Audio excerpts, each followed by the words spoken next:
1950കളിലെ ജപ്പാനിലെ ടോക്കിയോ രണ്ടാം ലോക മഹായുദ്ധം കഴിഞ്ഞതോടെ രാജ്യമൊന്ന് ശ്വാസമിടാമെന്ന് കരുതിയ സമയത്ത് യക്കൂസ എന്ന ഗ്യാങ്സ്റ്റർ വാണങ്ങൾ ആ അവസരം മുതലെടുത്ത് ജപ്പാൻ മുഴുവൻ തങ്ങളുടെ നിയന്ത്രണത്തിലാക്കാൻ ഇറങ്ങുന്നു. പക്ഷേ അവർക്ക് മുന്നിൽ ഒരു വലിയ തലവേദനയുണ്ടായിരുന്നു: സാമുറായിമാർ. വാളെടുത്താൽ കാറ്റിനെയും രണ്ടായി മുറിക്കുന്ന മരപ്പാഴുകൾ. അതുകൊണ്ട് യക്കൂസകൾ തീരുമാനിച്ചു, രാജ്യം പിടിക്കണമെങ്കിൽ ആദ്യം ഈ വാണങ്ങളെ പിടിക്കണം. അങ്ങനെ സാമുറായിമാരെ കണ്ടെടുത്തൊക്കെ വേട്ടയാടാൻ തുടങ്ങുന്നു. ഒരാൾക്ക് പിന്നാലെ ഒരാൾ വീഴുന്നു. ഒടുവിൽ ജീവനോടെ ബാക്കിയാകുന്നത് ഒരു ഗുരുവും അദ്ദേഹത്തിൻ്റെ കുറെ പുൽച്ചാടി ശിഷ്യന്മാരും മാത്രം. ഇതറിഞ്ഞ യക്കൂസ തലവൻ കാസ നേരെ ആ ഗുരുവിൻ്റെ സ്കൂളിലേക്ക് കുണ്ടിയും കുലുക്കിയെത്തുന്നു. വന്നതും അവിടെയുണ്ടായിരുന്ന വിദ്യാർത്ഥികളെ ക്രിക്കറ്റ് പന്തടിക്കുന്നത് പോലെ ഓരോരുത്തരെയും പറത്തിവിടുന്നു.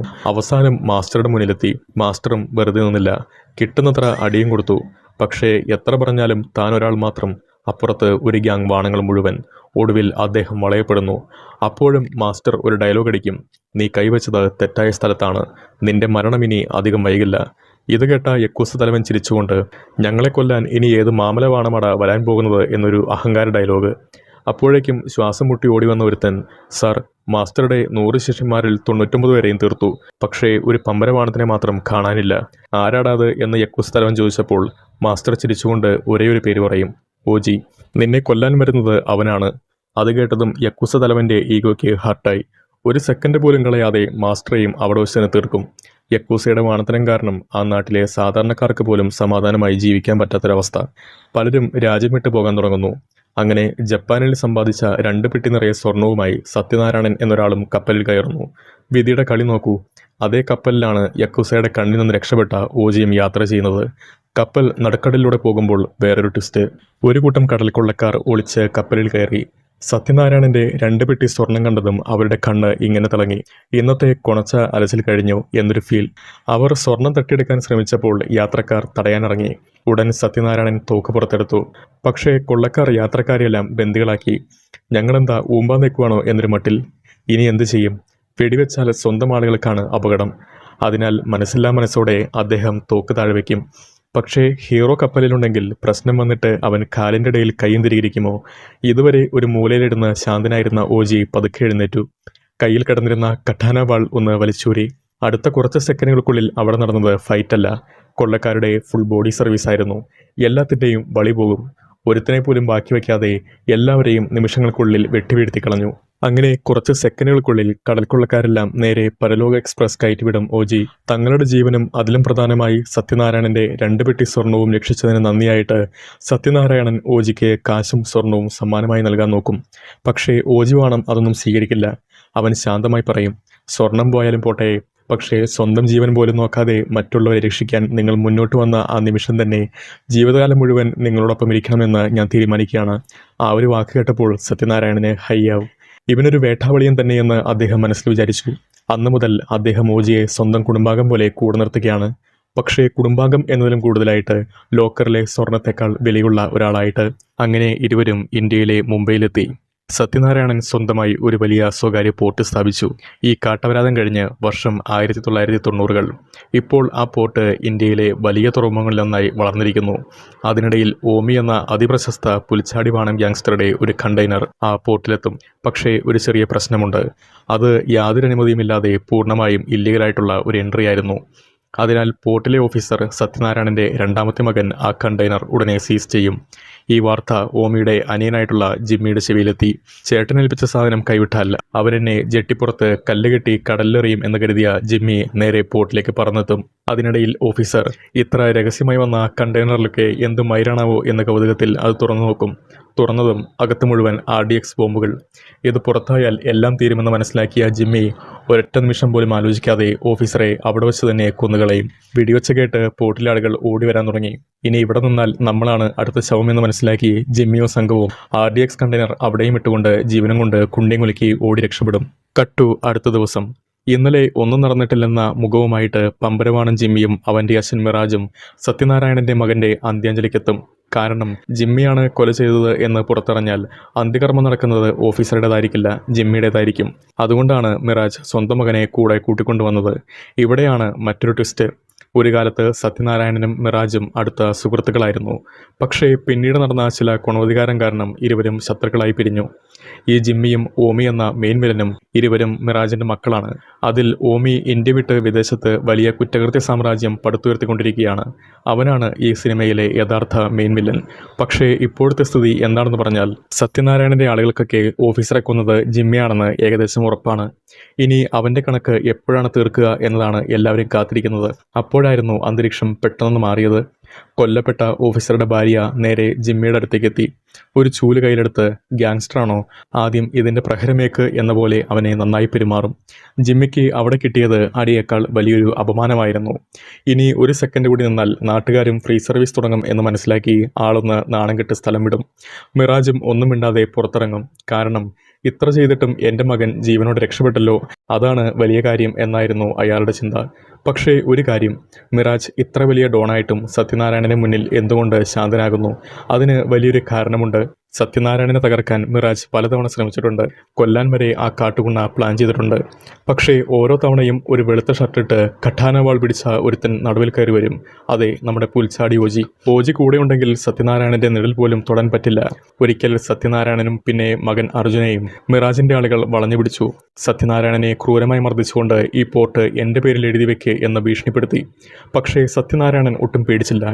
അയാൾ ആരെയോ കാത്തിരിക്കുകയാണ്. വേറാരുമല്ല, നമ്മുടെ പമ്പരവാണം ഓജി. അടുത്ത നിമിഷം ദൂരെ നിന്ന് ഓജി കുണ്ടിയാട്ടി നടന്നു വരും. അതിനുശേഷം നടന്നത് ഫൈറ്റ് സീനല്ല, പോർട്ടിൽ തുറന്ന ഒരു കശാപ്പ് കടയായിരുന്നു. മിറാജിന്റെ നൂറുകണക്കിന് ആളുകൾ ഓജിയെ വളഞ്ഞാലും ഓജി ഓരോരുത്തരെയായിട്ട് കഠാന വാൾ കൊണ്ട് വെട്ടിയിടും. അവിടെ നിന്നവർക്ക് എണ്ണം പറയാൻ സമയം കിട്ടിയില്ല. കാരണം എണ്ണാൻ ആളുകൾ തന്നെ ബാക്കിയുണ്ടായിരുന്നില്ല. പീക്ക് ലെവൽ ഹീറോയിസം മയർ. അല്പസമയത്തിനുള്ളിൽ പോട്ട് മുഴുവൻ ഓജിയുടെ വാളിൻ്റെയും ശത്രുക്കളുടെ രക്തത്തിൻ്റെയും കഥയായി മാറി. വെളുത്ത ഷർട്ട് ധരിച്ചു വന്ന ഹീറോ തിരിച്ചിറങ്ങുമ്പോഴേക്കും അത് മുഴുവൻ ചുവന്ന നിറം. ഒടുവിൽ ജീവിച്ചിരിക്കുന്നത് മിറാജ് മാത്രം. ഓജി പതുക്കെ അയാളുടെ അടുത്തേക്ക് നടന്നു. അത് കണ്ട മിറാജിന്റെ ധൈര്യം 4Kയിൽ നിന്ന് 144p ആയി മാറി. ജീവൻ രക്ഷിക്കാനായി ഓജിയുടെ കാലിൽ വീണ് ഇനി ഒരിക്കലും സത്യനാരായണന്റെ ഭാഗത്തേക്ക് പോലും ഞാൻ വരില്ല എന്ന് കരഞ്ഞപേക്ഷിക്കും. ഓജി അവനെ പോവാണമേ എന്ന് പറഞ്ഞ് വെറുതെ വിടുകയാണ്. പക്ഷേ ഒരു മുന്നറിയിപ്പ് മാത്രം കൊടുക്കും. കൊന്നൊടുക്കിയ ആളുകളുടെ രക്തം പുരണ്ട ആ വെളുത്ത ഷർട്ട് പോട്ടിന്റെ നടുവിലുള്ള കുടുമരത്തിൽ അത് കെട്ടിയിട്ടു. അതിന്റെ അർത്ഥം ഒന്ന് മാത്രം, ഈ സ്ഥലത്തേക്ക് കണ്ണുവെച്ചാൽ അടുത്ത കുടി നിങ്ങളുടെ ഷർട്ടായിരിക്കും. അങ്ങനെ ഒരു ഭീകരനായ ആളാണ് സത്യനാരായണനെ കാത്തു നിന്നിരുന്നത്. ഇപ്പോൾ ആ സത്യനാരായണന്റെ മകനെയാണ് മിറാജിന്റെ മകൻ ജിമ്മി കൊന്നിരിക്കുന്നത്. ജിമ്മിയുടെ ഭാഗ്യം എന്താണെന്ന് വെച്ച് കഴിഞ്ഞാൽ ഓജി വർഷങ്ങൾക്ക് മുമ്പേ മുംബൈ വിട്ടുപോയിരുന്നു. അതുകൊണ്ട് സത്യനാരായണന്റെ മകൻ കൊല്ലപ്പെട്ട വിവരം ഇതുവരെ ഓജിയുടെ ചെവിയിലെത്തിയിട്ടില്ല. അതറിഞ്ഞാൽ എന്ത് സംഭവിക്കുമെന്ന് ചിന്തിച്ചാൽ തന്നെ ജിമ്മിക്ക് വഴി പോകും. അല്ലേ, നിങ്ങൾ വിചാരിച്ചേക്കാം, ഇത്ര വലിയ സംഭവം നടന്നിട്ടും ഓജി ഇതുവരെ എന്താ എത്താത്തത്? അതിന് ഒരു കാരണമുണ്ട്. മരിച്ചത് സത്യനാരായണന്റെ മകൻ മാത്രമല്ല, അർജുനന് അച്ഛനെ പോലെയായിരുന്ന ചിറ്റപ്പനുമാണ്. അർജുൻ ആരാണെന്ന് വെച്ച് കഴിഞ്ഞാൽ സത്യനാരായണന്റെ മൂത്ത മകന്റെ കാട്ടുവാണ മകൻ. അവന്റെ അച്ഛൻ വർഷങ്ങൾക്ക് മുമ്പേ മരിച്ചിരുന്നു. അതിനുശേഷം ഈ ചിറ്റപ്പനാണ് അച്ഛന്റെ സ്ഥാനത്ത് നിന്ന് അവനെ വളർത്തിയത്.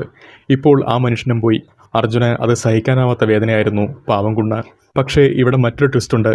അർജുൻ്റെ യഥാർത്ഥ അച്ഛനെ കൊന്നതും വേറെ ആരുമല്ല, നമ്മുടെ പുൽച്ചാടി മൈരൻ ഓജി തന്നെയാണ്.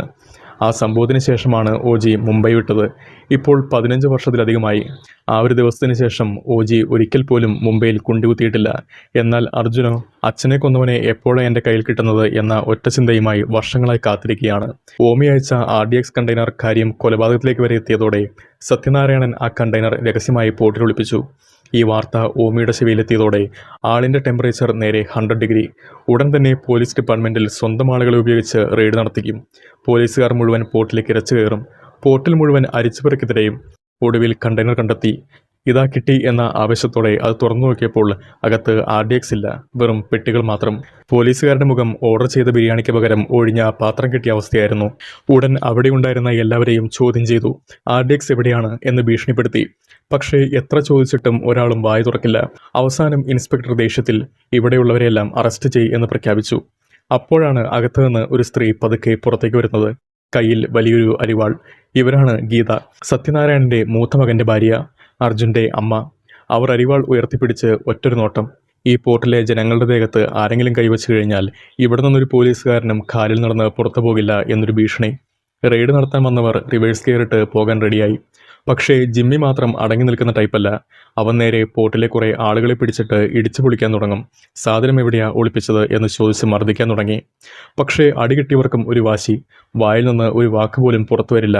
കാരണം സാധനം ഒളിപ്പിച്ചത് സത്യനാരായണനാണ്. ഇപ്പോൾ അയാളും സ്ഥലത്തില്ല. അവസാനം മർദ്ദനം സഹിക്കാനാകാതെ ഒരാൾ സത്യനാരായണൻ നാസിക്കിലേക്ക് പോയിട്ടുണ്ട് എന്നറിയിച്ചു. ആ ഒരു വിവരം കിട്ടിയതും ജിമ്മിയും സംഘവും നേരെ നാസിക്കിലേക്ക് പുറപ്പെടും. പക്ഷേ ട്വിസ്റ്റ് എന്താണെന്നറിയാമോ? ജിമ്മിയുടെ ഡ്രൈവർ ഭദ്ര സത്യനാരായണൻ്റെ രഹസ്യ ആളാണ്. അതെ, ഇത്രയും നാൾ വില്ലൻ്റെ കാർ ഓടിച്ചിരുന്നെങ്കിലും ഹാർട്ട് മുഴുവനും സത്യനാരായണൻ്റെ സൈഡായിരുന്നു. അതിനാൽ സൈഡിൽ ഒളിച്ചിരുന്ന് ഉടൻ ഫോണെടുത്ത് സർ, ജിമ്മി നാസിക്കിലേക്ക് വരികയാണ് എന്ന വിവരം കൈമാറി. സത്യനാരായണൻ രക്ഷിക്കാനാണ് ആ റിസ്ക് എടുത്തത്. പക്ഷേ വിവരം കിട്ടിയാൽ എന്ത് ചെയ്യും? കാരണം ജിമ്മിയുടെ പിന്നിൽ വലിയൊരു ഗ്യാങ്ങുണ്ട്. രാഷ്ട്രീയ പിന്തുണ, പോലീസ് പിന്തുണ എല്ലാമുണ്ട്. എന്നാൽ ഇവരുടെ ഭാഗത്ത് ഒരൊറ്റ മനുഷ്യൻ മാത്രം. അതെ, നമ്മുടെ പുൽച്ചാടി ഓജി. ഇവിടെയാണ് സിനിമ ഒരു ഫ്ലാഷ് ബാക്കിലേക്ക് പോകുന്നത്. 7 വർഷം മുന്നേ മധുര. സത്യനാരായണൻ്റെ പിയയ്ക്ക് ഓജി മധുരയിലുണ്ടെന്ന് വിവരം കിട്ടി. അയാളെ കാണാനായി അവർ യാത്ര തിരിച്ചു. പക്ഷേ അവിടെ എത്തിയപ്പോൾ ഓജി അവിടെയും ഒരു ചെറിയ സംഭവം നടത്തി കഴിഞ്ഞെന്ന വാർത്തയാണ് കേൾക്കുന്നത്. ചെറിയ സംഭവം എന്ന് പറഞ്ഞു കഴിഞ്ഞാൽ മനുഷ്യക്കടത്ത് നടത്തിയിരുന്ന 30-40 പേരെ കട്ടാന വാൾ കൊണ്ട് ഒരൊറ്റ രാത്രി കൊണ്ട് തീർത്തു. കെട്ടിടം മുഴുവൻ രക്തം കൊണ്ട് റെഡ് കാർപ്പറ്റ് വിരിച്ച പോലെ. ആ കാഴ്ച കണ്ട പോലീസുകാർ പോലും അകത്തേക്ക് കയറാതെ പുറത്തുനിന്ന് വിയർക്കാൻ തുടങ്ങി. അത്ര ഭീകരമായിരുന്നു ആ സംഭവം. ഈ കഥ കേൾക്കുമ്പോൾ പോലും പോലീസുകാരുടെ തൊണ്ട വരണ്ടുപോകും. പക്ഷേ അതിനുശേഷം ഓജി ഏത് കാലിൻ്റെ ഇടയിലേക്ക് പോയി എന്ന് ആർക്കും ഒരു ഐഡിയയുമില്ല. പിയെ പലരോടും അന്വേഷിക്കും. അവസാനം എല്ലാവരും ഒരേ ഒരു പേര് പറയാൻ തുടങ്ങും: കൺമണി. ഓജി മുംബൈ വിട്ട് പല സ്ഥലങ്ങളും ചുറ്റി നടന്ന ശേഷം അവിടെയാണ് കൺമണിയെ കൺമുട്ടിയത്. കണ്ടതും പ്രണയം കല്യാണമായി മാറാൻ അധികം സമയം വേണ്ടി വന്നില്ല. കൺമണി ഒരു ഡോക്ടറാണ്. ഓജിയോ വെറും മൊണ്ണ. അങ്ങനെ ജീവിതം പതിയെ ട്രാക്കിലാകും. പ്രണയം, ജോലി, സന്തോഷം എല്ലാം അടിപൊളി. പക്ഷേ ഹീറോ എവിടെ പോയി കഴിഞ്ഞാലും പ്രശ്നം ഗൂഗിൾ മാപ്പ് നോക്കി പിന്നാലെ വരും. ഓജി ശാന്തമായി ജീവിക്കാൻ നോക്കുമ്പോഴൊക്കെ ആരോ ഒരുത്തൻ വന്ന് ചൊറിയും. പിന്നെ എന്ത്? കട്ടാനവാൾ കൊണ്ട് അവരെയെല്ലാം വെട്ടിവീഴ്ത്തും. ഇത് പതിവായതോടെ കൺമണിക്ക് ഒരു കാര്യം മനസ്സിലായി.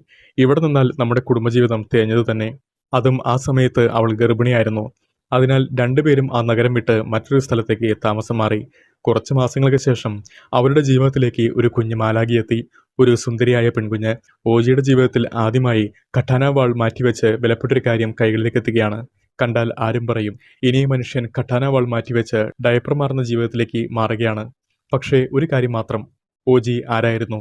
എവിടെ നിന്നാണ് ആ കാട്ടുകുണ്ണ വന്നത്? എന്തിനാണ് ഇത്രയും വർഷം ഒളിച്ചു ജീവിച്ചത്? ഇതൊന്നും കൺമണിക്കറിയില്ല. അങ്ങനെ ഒത്തിരി ചോദ്യങ്ങൾ ഇപ്പോഴും ബാക്കിയാണ്. ഇനിയുള്ള ഓജിയുടെ കാട്ടവരാതം നമുക്ക് നാളെ തുടരാം.